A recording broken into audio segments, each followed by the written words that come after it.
How did studying art in school help prepare you for what you are doing in life? Right now I'm studying to be a sign language interpreter.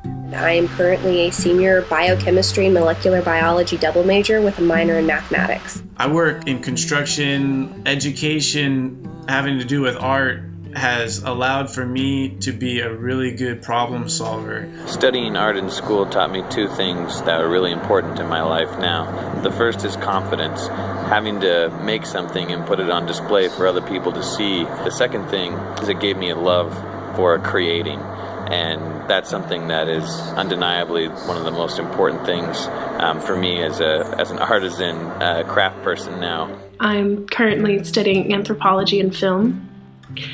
It's not just prepared me for career and for kind of the world outside of just high school, but it's kind of built me up as a person to be more prepared for every step I take with life.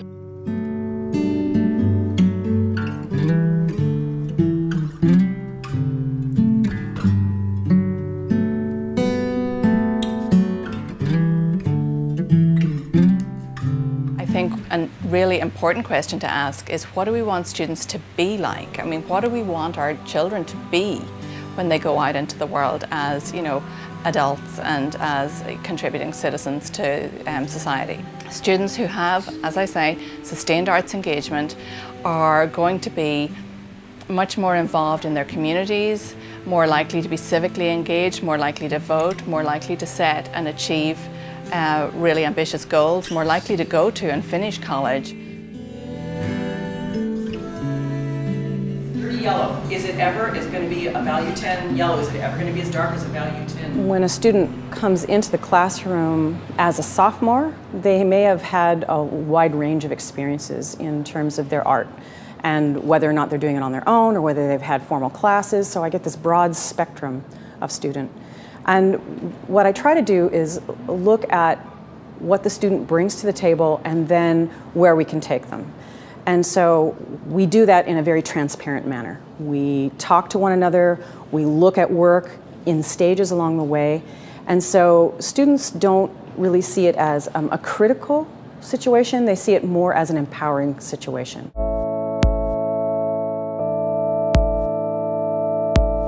I felt like I was being forced through something. It was very abrasive. I'm not having that kind of a thing. I was one of those kids. I was flunking math and English. And I wanted to write for film, okay? So that was the first thing that I needed to understand. Well, writing for film is very different than writing prose. Screenplays are completely different than prose writing is, or short story, or novellas. And so I understood from the very beginning that I needed to be able to perfect that craft. I needed to get better at that craft.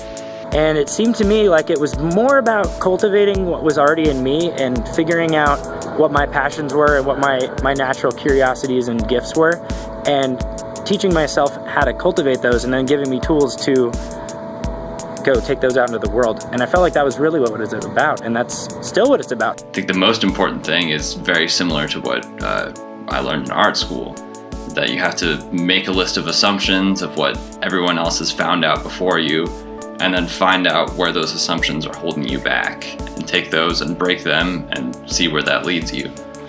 And when you look at art, you're thinking about its intentions and its craft and what all is going on in a piece. And right now I'm attending college where critical thinking is so vital in more than just academia. And I think critical creative thinking was my biggest takeaway from high school. Rather than saying, this is how things are, we as SOTA students are taught to say, how could things be, and how could things be better? And that's really awesome as a chemist, because I can see those motifs and those themes and those really interesting dynamics of a stage play, but I can also look at an organic synthesis of a new pharmaceutical, and I can see those same mechanisms at play.